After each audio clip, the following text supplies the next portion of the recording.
were those old talk shows introduced? And now, tonight, for something completely different. Well, actually, it's now, today, for something completely different. We thought we'd have an attempt at answering the emails. Bear with us if your email doesn't happen to get answered in this little episode. Fear not, because there's a link down here with an email address. Click on that, send us your questions, and you never know. Hopefully, we'll get around to answering them all. Anyway, I love all your emails. I love your requests for information. If I haven't got back to you personally, I apologise. My life is out of control. So here's an attempt at some email responses with my voice and my face.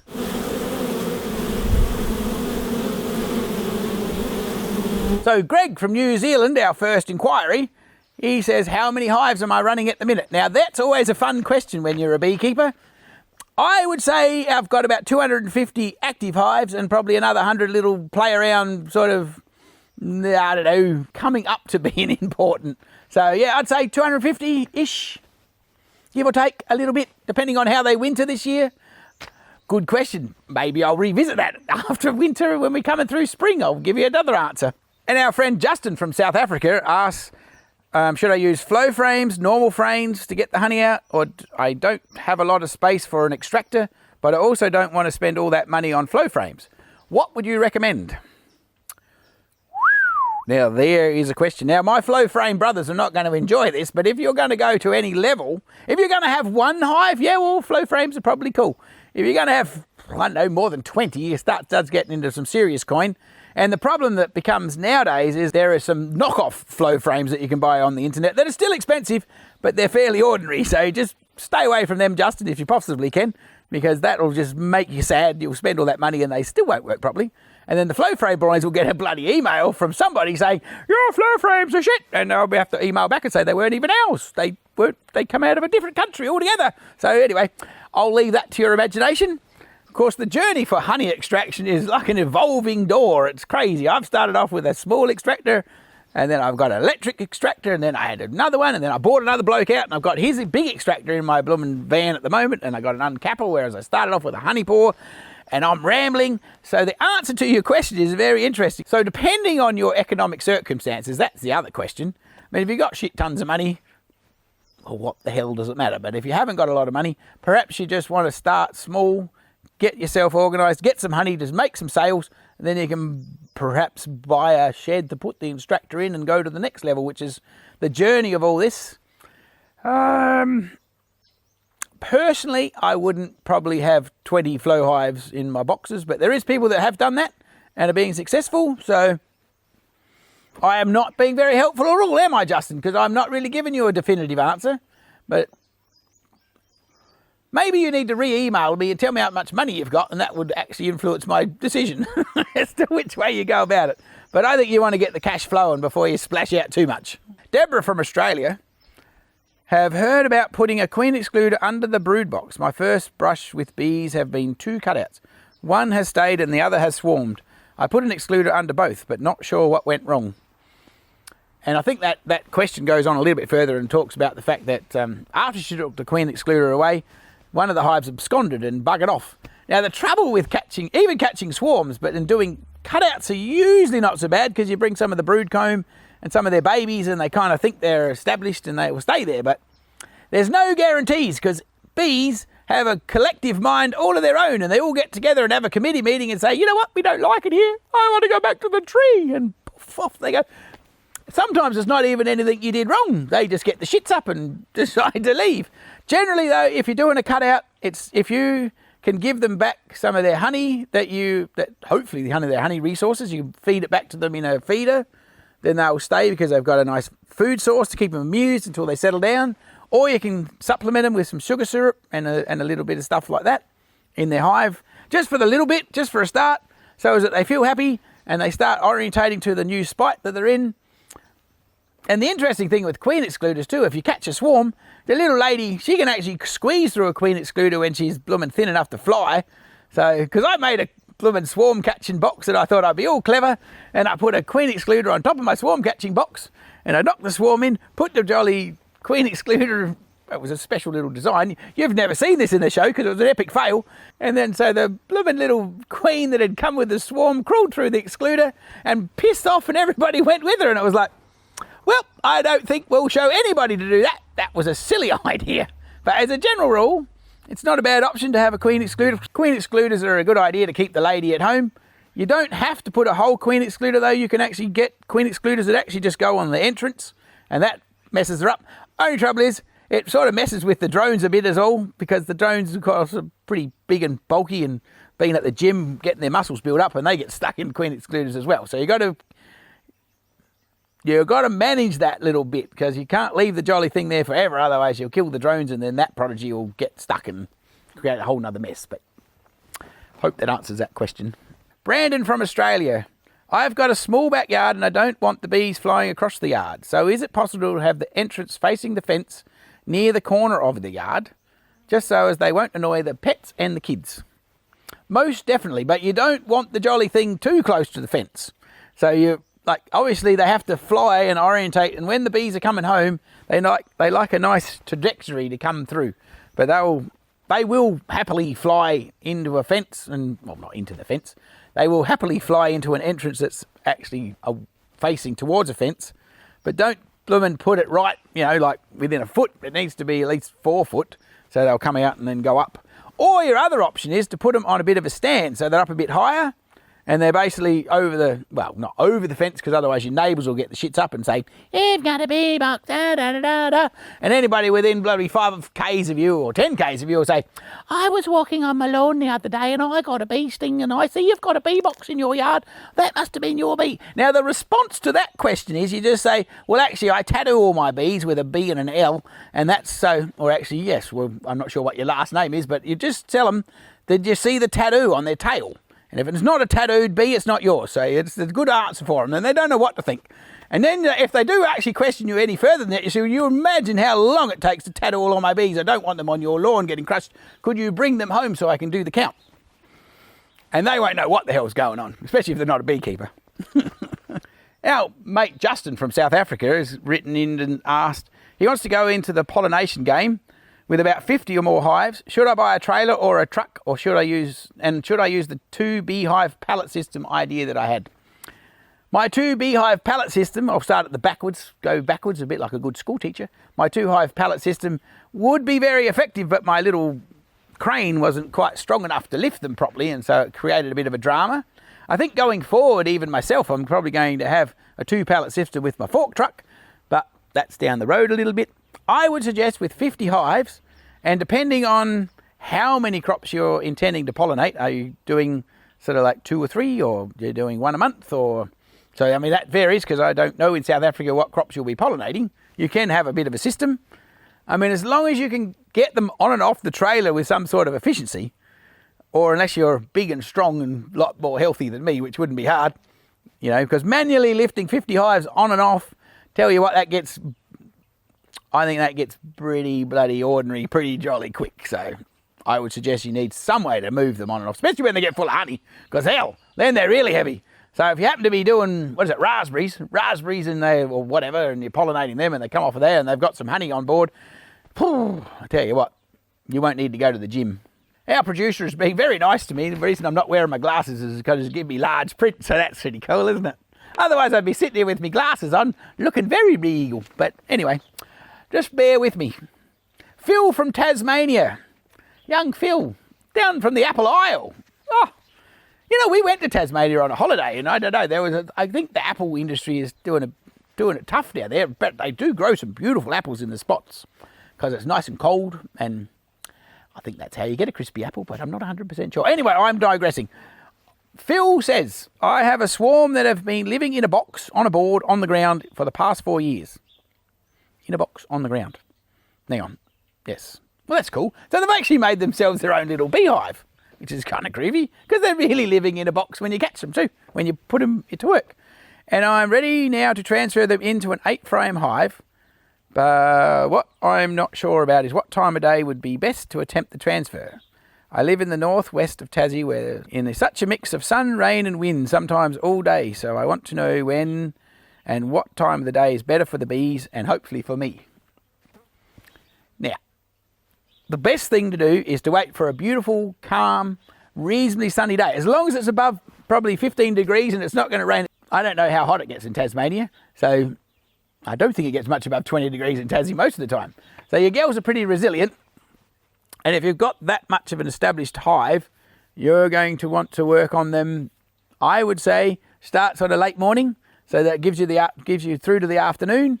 Don't plan on having too much lunch because it takes longer than you ever imagine. And then you get them in the spot. Leave the box where they were, though, the new box, until you decide where you want to put them. Otherwise, you'll have them all orientating back to the box that was.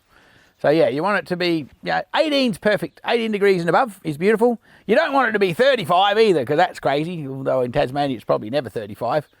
But no rain is good because they don't like getting wet. And less wind, the better, in a lot of respects, too. A nice, reasonable day without too much wind.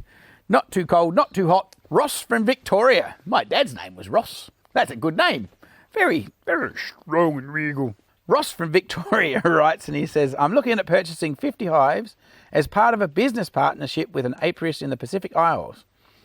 I have been looking at either new plus plastic hives or the polystyrene hives, and I see you have both. What would you recommend? Well, now that's going to get me in trouble, isn't it? Personally, it depends. Like, if you are going to move them quite often, I think the new plus has definitely got an advantage because they're a bit more robust and they're a bit easier to stack and move around, I think, and they sort of like handle it a little bit more.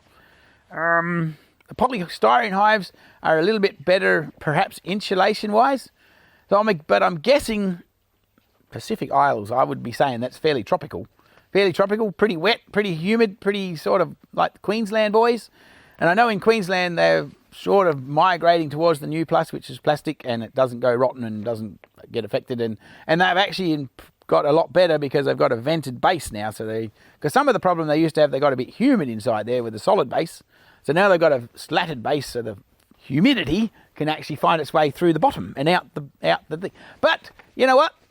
If you're going to get 50 hives and your mate's in the Pacific Isles, why don't you get bloody, a few of the one that you least prefer, and then you can decide. I mean, I've drifted towards the new plus because I just kind of, I don't know. I like the fact you don't have to paint them. I like the fact you can just screw them together, and they're kind of cool. They were, but hell. Of course, there's plenty of people that move the poly hives around, but I've found them a little bit, like they do get knocked about a bit more, unless you go with a whole sealed pallets and edges and tin lids. And so, I mean, for 50 hives in the Isles, I mean, are you just honey producing or are you planning on pollinating? That's an interesting question. If you're just going to be a honey producer and you're going to be sort of in the one spot, I'd probably just go with the new plus. But you know what? I'd probably get a couple of poly hives and put them in the bee yard as well, just so that you can have a cross reference. I wasn't thinking in my mind to suggest that you get 25 of each, but that's probably a little bit extreme. But hell, it might not be a completely crazy option, but at least get a few of the other one, because going forward, tell you what's for one thing's for free. Going forward, if you start with 50 hives, you're going to have 150 before you blink. So this decision is not completely set in concrete going forward. You can change your mind. So get a few of the opposite of the polystyrene ones and get a few of the knee plus ones, and then you make up your own mind. One of our fans, Ushii, has written in, and if I've pronunciated your name wrong, I can't even say pronunciate, so there's no hope for me. Anyway, if I have pronunciated it wrong, perhaps just email me and repronunciate me, but you might have to send me an actual, what's that, a talkie thing, so as I can actually get it right. But anyway, forgive me, it's not trying to insult you. I'm going to read your email. So I've had a few days binge watching your wonderful videos. Oh, thank you. Oh, lad, they're wonderful. And I was, they've been getting frustrated at the cameraman not zooming in on the frame as it was being removed and hearing, well, just have a look at this one and seeing it from a distance, viewing, relying on the description of what was happening on it. Mr. Cameraman, please zoom in and don't just sweep across the leaf. But Don't just sweep across, but leave the view on what's being described longer. Many thanks for all your great work. I'm grateful to have learnt so much. Well, that's cool that you're learning anyway. Yes, well, shall I bring the cameraman in and chastise him? No, I don't think so. He's shaking his head, telling me that's not going to happen. To be fair, just to reiterate, when we started this show, we were just actually exploring the journey of beekeeping and getting along the way. We didn't actually, our original template was not necessarily to be a training video.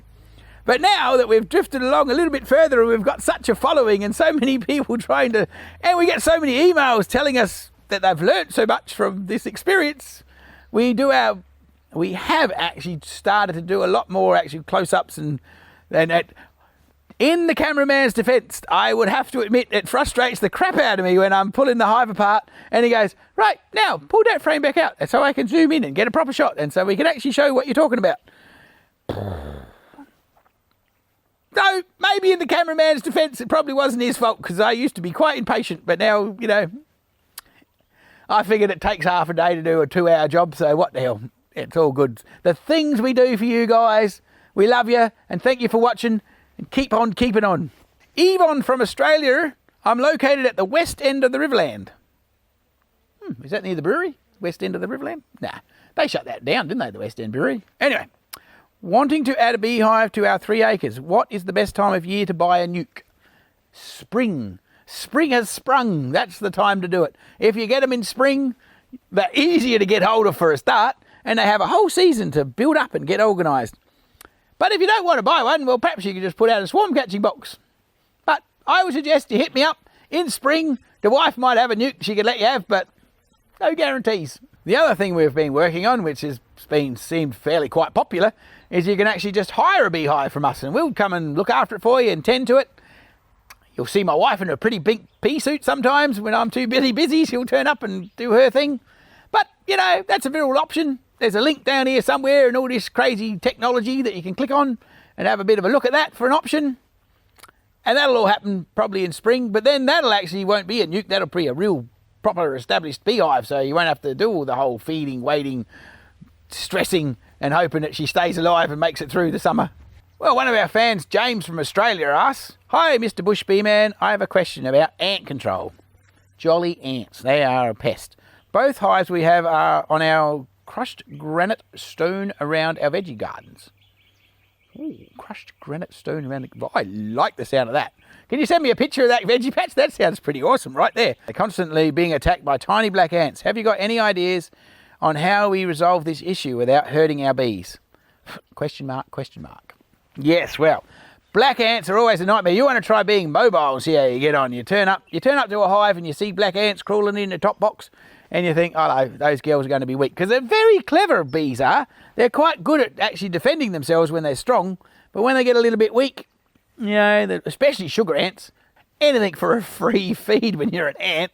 The interesting thing with ants, of course, in their genealogy, they don't seem a lot different to a bee other than that they can't fly.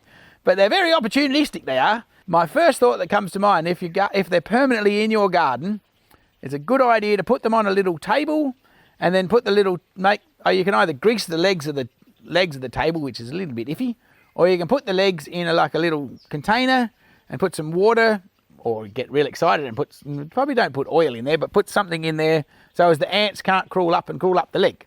Although the mongrels will make a little bridge sometimes and get up there anyway, so...